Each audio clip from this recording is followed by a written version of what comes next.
lutte contre le coronavirus, le ministère des Transports monte à nouveau au créneau pour sensibiliser les acteurs du transport et les appeler au respect des mesures barrières. Cérémonie de lancement de Rencontre Pro, nouveau service de l'entreprise Blue Group exclusivement dédié aux petites et moyennes entreprises. Et puis à la suite du limogeage de Tano Kwasi Thompson à la tête du conseil régional du Gontougou, les leaders de jeunesse et de femmes de la région expriment leur mécontentement. Et voilà pour les titres. Très heureuse de vous retrouver. Bienvenue à toutes et à tous. Face à la résurgence de la maladie à coronavirus, le ministère des Transports multiplie ses actions. Depuis quelques jours, les gares routières du Grand Abidjan sont pris d'assaut, notamment par les agents de l'OSER, de la police spéciale de la sécurité routière. L'idée est de se rapprocher des acteurs du transport et des usagers afin de leur distribuer des kits sanitaires et les appeler au strict respect des mesures barrières. Le reportage de Mon Désir Nessimanto et Lyon Gilbert.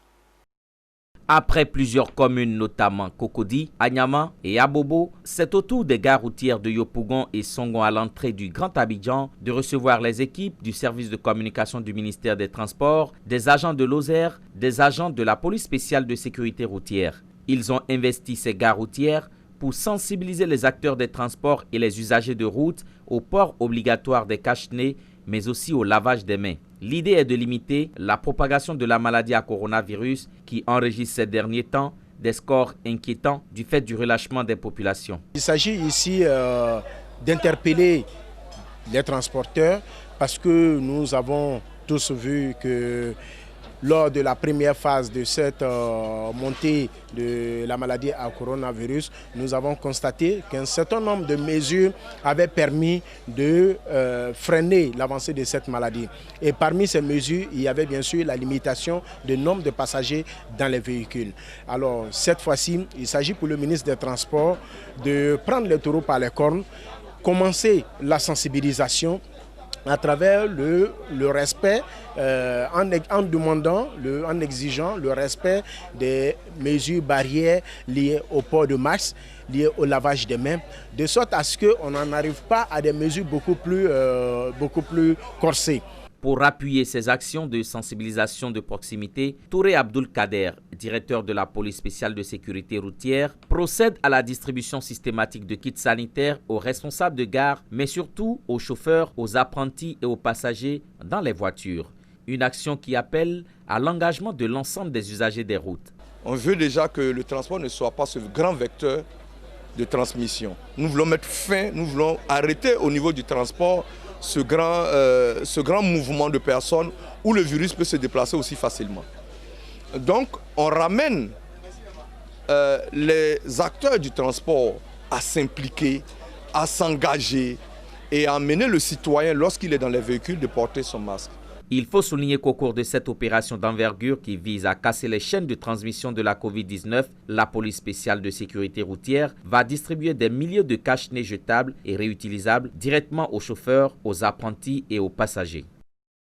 Rencontre Pro, c'est le nouveau service de l'entreprise Blue Group, organisé en partenariat avec la FIPME, Fédération ivoirienne des petites et moyennes entreprises. Rencontre Pro est une plateforme exclusivement réservée aux PME afin de partager leurs expériences, trouver des solutions et appartenir à un réseau d'affaires. La cérémonie de lancement a eu lieu ce lundi 19 janvier 2021 autour du thème « Comment obtenir le meilleur financement ». On en sait plus avec Betty Kwaku et Tima Traoré. Attirer les financements plutôt que les poursuivre, c'est le sens de cette première rencontre pro organisée par Blue Group et la Fédération ivoirienne des PME, FIPME. L'initiative vise à renforcer les compétences managériales des dirigeants d'entreprise, les emmener à partager leurs expériences et surtout les faire appartenir à un réseau d'affaires. C'est la rencontre pro, c'est de proposer des programmes exécutifs de haut niveau, donc avec des directeurs d'entreprise, avec des consultants experts, donc pour pouvoir donner tous les outils pour pouvoir aider les dirigeants de PME à prendre les bonnes décisions et à être réactifs et proactifs sur leur milieu de travail. Vous avez beau avoir le plus beau véhicule du monde, si vous n'avez pas d'essence, vous ne pouvez pas bouger. C'est pareil, le financement, c'est l'élément essentiel pour cela. Et les financements étaient identifiés aussi comme une des causes. À côté du management, une des causes des faiblesses de nos PME. C'est pour ça que nous avons choisi la formation et comme thème aussi les finances. Pour son lancement, la rencontre pro a vu la participation de 13 chefs d'entreprise passionnés. Ils ont été challengés à devenir des champions et ont appris à identifier d'autres sources de financement que les banques. J'aimerais remercier Blue Group pour cette initiative. La plupart du temps, on se dit entrepreneur et après on court après les crédits, on a du mal à les avoir. Mais là, vraiment, j'ai été vraiment impressionnée par le conférencier. Le pharmacien t'a amené à créer une entreprise. Donc en général, nous n'avons pas les formations au niveau initial pour pouvoir gérer l'entreprise. Nous devenons donc des dirigeants d'entreprise. Il est donc très important pour nous en tant que pharmaciens d'avoir des formations complémentaires comme celles que nous venons donc de voir. Blue Group se présente comme le partenaire des entreprises. Avec son événement Rencontre Pro, elle entend former les dirigeants d'entreprises sur diverses thématiques, notamment le management, le développement personnel et le marketing.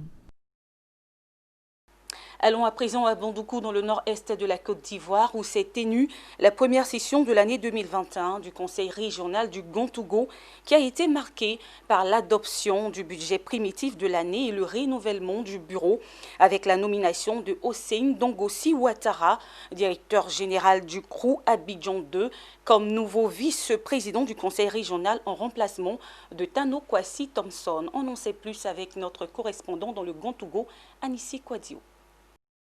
La salle de préfecture de Bandoukou a accueilli l'ensemble des conseillers régionaux pour la première session du conseil régional du Gontougo. Tous ont adopté à l'unanimité le budget primitif 2021 de l'institution qui s'élève à 3 774 951 000 francs CFA. Ce budget qui a estimé 882 689 000 francs CFA en fonctionnement et 2 882 262 000 francs CFA en investissement permettra de consolider la politique de promotion humaine grâce à une série d'actions et d'adoptions en matière d'éducation, de formation, de santé hydraulique, afin notamment savoir le président exécutif Kosono Kwasi Ignace. Ce sont les actions et les opérations habituelles, les problèmes de salle de classe, de table bas, mais d'électricité, d'eau.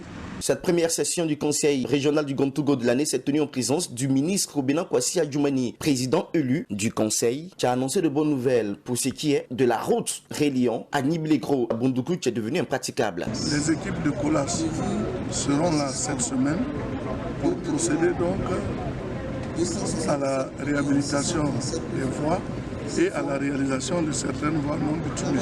Nos populations également attendent que la voie à Niblégro-Bouna soit réhabilitée. Et aujourd'hui, l'ordre a été donné par le président de la République que cette réhabilitation connaisse le jour. Cette session a été marquée par le renouvellement du bureau du Conseil. Ouattara Hossein Dongossi, directeur général du CROU Abidjan 2, est nommé vice-président en remplacement de Tano Kwasi Thompson, à qui on reproche qu'il n'a jamais participé à l'une des sessions du Conseil et dont les actions posées ne vont pas dans le sens de l'institution. Je remercie le président du Conseil, tous les membres du Conseil, pour cette marque d'honneur qu'on me fait. Je vais espérer, avec beaucoup de ferveur, que je vais m'acquitter de cette tâche. Pour cette nouvelle année qui démarre, les autorités du Conseil régional du Gontougo ont formulé des vœux de paix et de développement pour la Côte d'Ivoire. Ce changement à la tête du Conseil régional du Gontougo n'a pas laissé la population indifférente. Au lendemain donc du limogeage de Tano Kwasi Thompson comme vice-président du Conseil régional du Gontougo, décision prise par le président élu du Conseil régional lors de la première session ordinaire de l'année.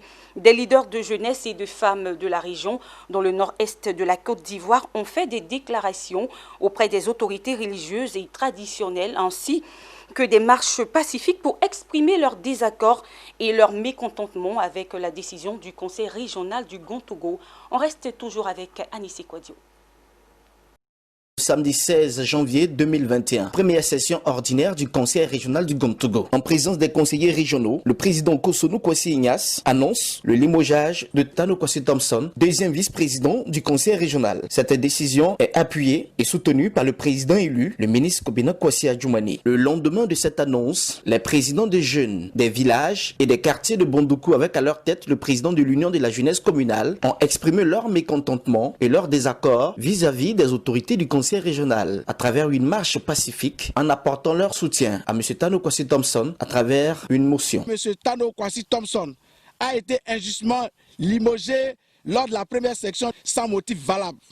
Constatons que le limogeage des acteurs de développement est monnaie courante dans la gouvernance du conseil régional du Gontougou. Condamnons avec la plus grande fermeté cette forfaiture du président du conseil régional élu. Demandons une réparation immédiate de cette injustice faite à ce grand acteur de développement. Nous, femmes de la région de Gontougou, considérant son sens du partage et d'amour pour le Gontougou, affirmons notre soutien indéfectible et nos encouragements à M. Tano Kwasi Thompson. Les autorités traditionnelles et religieuses ont pris acte de cette motion de soutien des jeunes et des femmes. Tout autre chose à présent, et c'est à Boisflé où la salle de préfecture a abrité la rentrée solennelle de la jeune chambre internationale JCI de Boisflé et de Gagnoa. L'objectif pour ces deux chambres est de repositionner les organisations afin de gagner ces lettres de noblesse dans leurs différentes régions. Pour cette rentrée 2021, ils ont choisi comme vision l'innovation et la collaboration afin de relever les défis de leur engagement. Le récit de Walter Kofi. Rentrée solennelle pour la jeune chambre internationale JCI de Boisflé et de Gagnoa.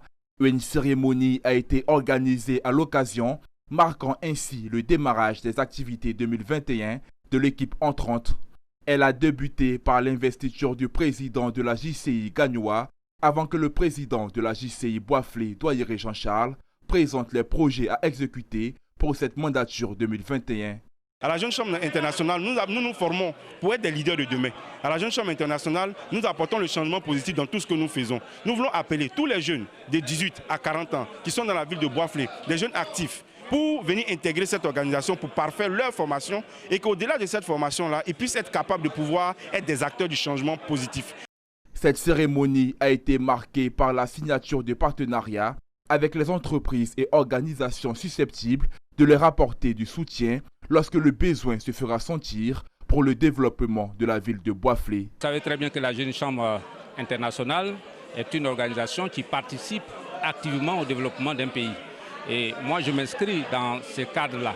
Il est important de rappeler que la Jeune Chambre internationale est une organisation non gouvernementale dont la mission est d'offrir des opportunités de développement personnel aux jeunes en leur donnant la capacité de créer des changements. En image à présent, le gouvernement kényan a engagé récemment des négociations afin d'obtenir un moratoire sur le remboursement de sa dette envers la Chine. Cette opération s'inscrit dans le cadre de la stratégie gouvernementale visant à alléger le fardeau de la dette afin de permettre à l'État kényan de relancer son économie affectée par la crise sanitaire. D'autant que cette stratégie avait permis d'obtenir un report de remboursement de 300 millions de dollars de la dette envers les pays membres du Club de Paris. Et c'est ici que se referme ce journal préparé par l'ensemble de la rédaction. Merci de l'avoir suivi et continuons de respecter les mesures barrières afin de freiner la propagation de la Covid-19. Bonne suite de programme sur Business 24 Africa. Au revoir.